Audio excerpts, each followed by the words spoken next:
Hello नमस्कार साथियों, स्वागत है आपका हमारे daily current affair YouTube channel पर। दोस्तों आज 11 सितंबर 2023 से संबंधित जितने भी मोस्ट इम्पोर्टेंट करंट के क्वेश्चन है उसके बारे में डिस्कस करेंगे। और दोस्तों अगर आप चैनल पर नए हो तो कृपया चैनल को सब्सक्राइब कर ले और वीडियो को अधिक से अधिक लाइक करें, शेयर करें।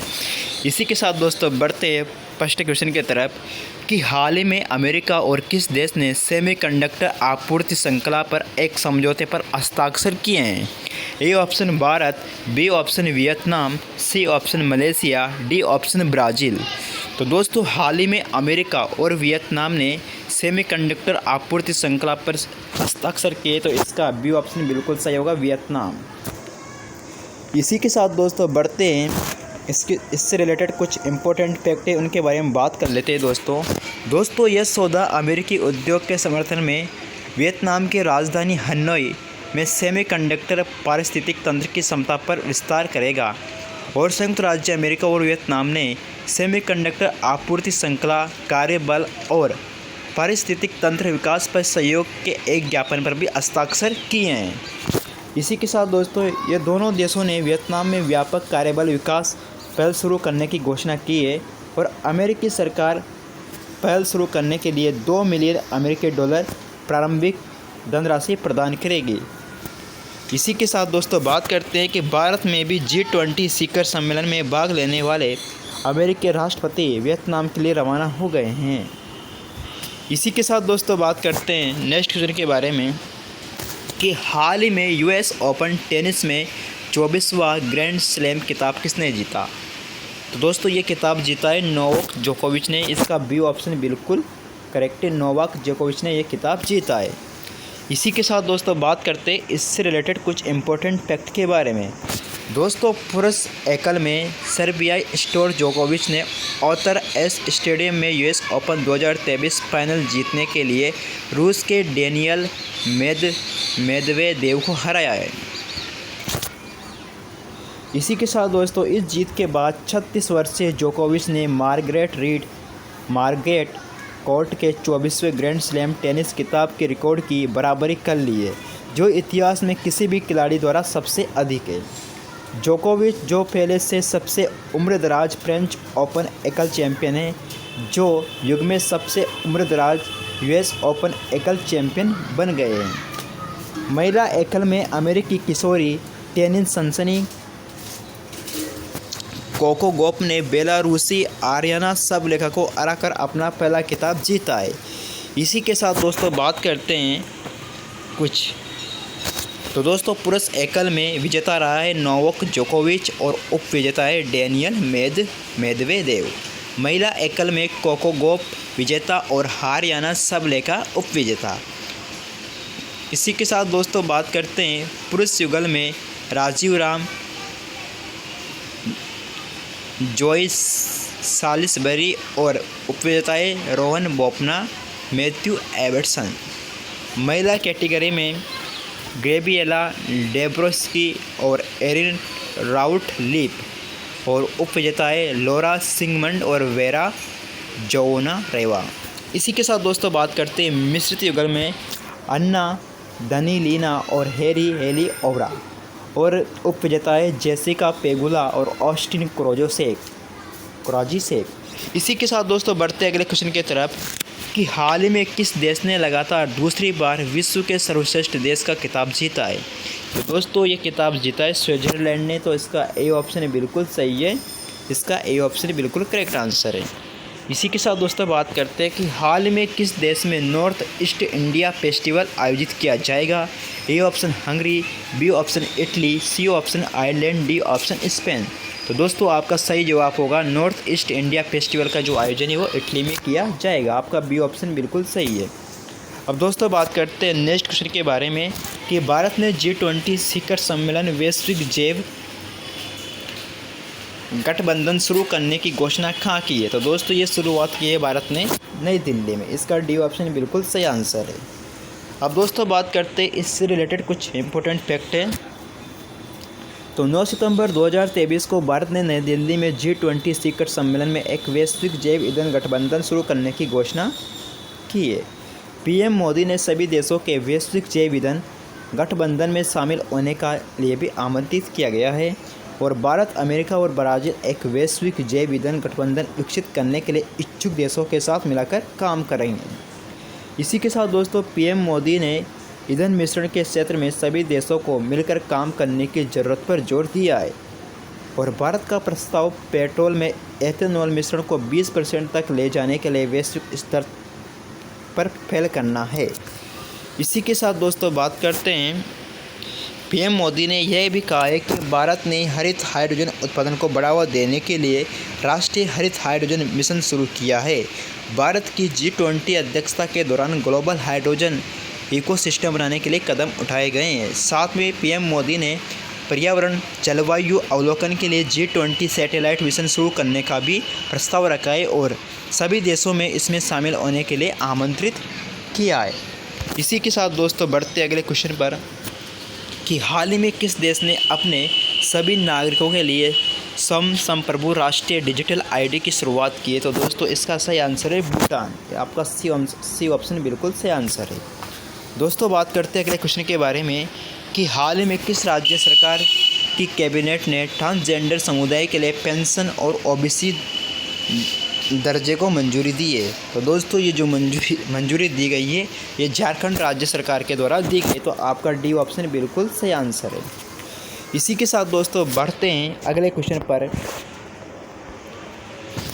कि हाल ही में किस देश ने अपनी पहली न्यूक्लियर अटैक सबमरीन लॉन्च की है। ए ऑप्शन उत्तर Korea, B option Japan, C option Bharat, D option France.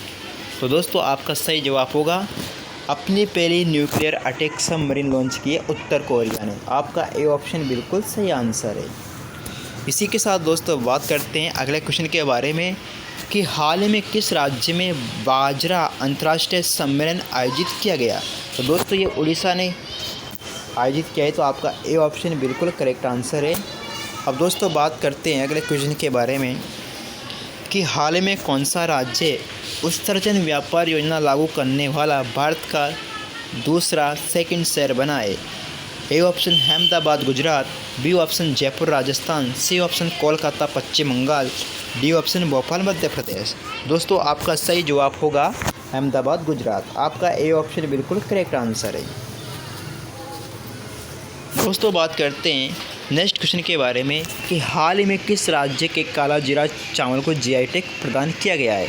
ए option Tripura, B option Maharashtra, C option Orissa और डी ऑप्शन कर्नाटक। तो दोस्तों आपका सही जवाब होगा सी ऑप्शन महाराष्ट्र उड़ीसा। आपका सी ऑप्शन बिल्कुल करेक्ट है उड़ीसा। इसी के साथ दोस्तों बढ़ते अगले क्वेश्चन पर कि हाल ही में किस देश में 6.8 तीव्रता का भूकंप आया है। A option Bhutan, B option Morocco, C option Laos, D option Uganda.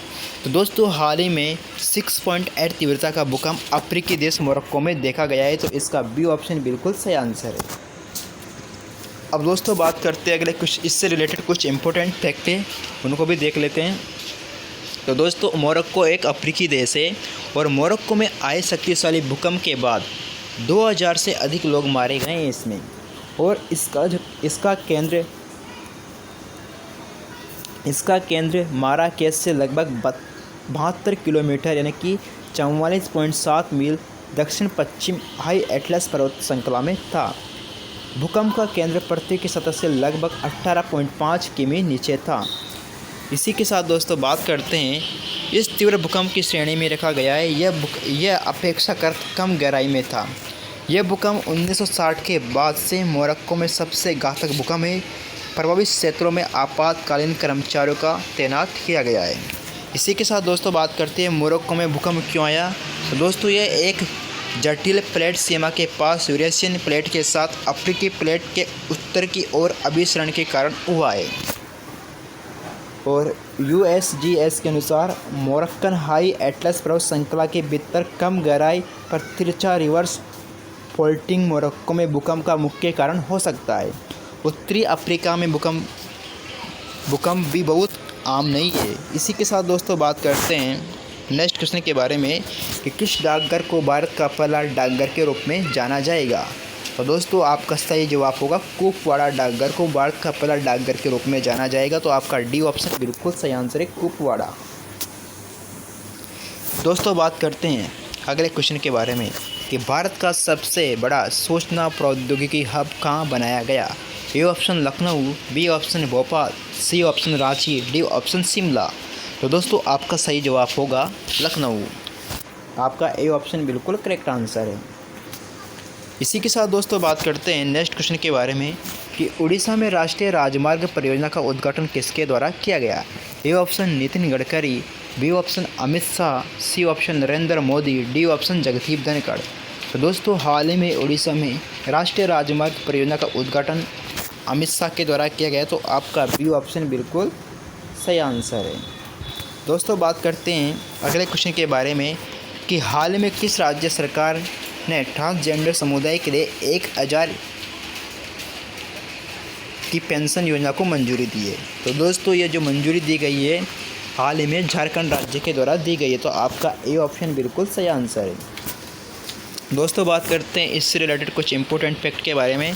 6 सितंबर को झारखंड सरकार ने ट्रांसजेंडर समुदाय को अपनी सार्वभौमिक पेंशन योजना के तहत शामिल करने का निर्णय लिया है और सामाजिक सहायता योजना के अंतर्गत ट्रांसजेंडर व्यक्तियों के लिए मुख्यमंत्री राज्य सामाजिक सुरक्षा पेंशन योजना के प्रस्ताव को मंत्रिपरिषद द्वारा अनुमोदित किया गया है। पात्र लाभार्थियों को वित्तीय सहायता के रूप में प्रति माह 1000 रुपये मिलेंगे। योजना का उद्देश्य उन्हें सामाजिक सुरक्षा प्रदान करना और सामाजिक मुख्यधारा में लाना। इसी के साथ दोस्तों बात करते हैं मुख्यमंत्री हेमंत सोरेन की अध्यक्षता में हुई कैबिनेट की बैठक में इन्हें पिछड़ा वर्ग की श्रेणी में शामिल कर लाभ देने का निर्णय भी किया गया है।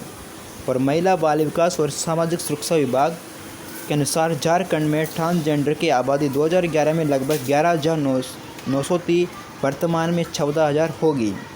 और पेंशन योजना का लाभ लेने के लिए ट्रांसजेंडरों को उपयुक्त कार्यालय से प्रमाण पत्र प्राप्त होगा। जिनकी आयु 18 वर्ष या उससे अधिक है उनके पास मतदाता पहचान पत्र है वह योजना के लिए पात्र होंगे। इसी के साथ दोस्तों बात करते हैं अगले क्वेश्चन के बारे में कि हाल में विश्व आत्महत्या रोकथाम दिवस 2023 कब मनाया गया। तो दोस्तों ये 10 सितंबर को मनाया गया है। तो आपका बी ऑप्शन बिल्कुल करेक्ट आंसर होगा 10 सितंबर।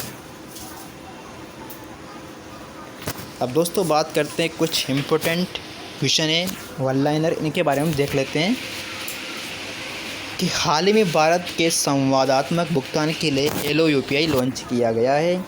और हाल ही में प्रधानमंत्री नरेंद्र मोदी ने ग्लोबल बायोफ्यूल अलायंस लॉन्च किया है। और हाल ही में अंग्रेजी देश में इंटरनेशनल ओलंपियाड फॉर इंफॉर्मेटिक्स का आयोजन किया गया है। हाल ही में 10 सितंबर को विश्व आत्महत्या रोकथाम दिवस मनाया गया है।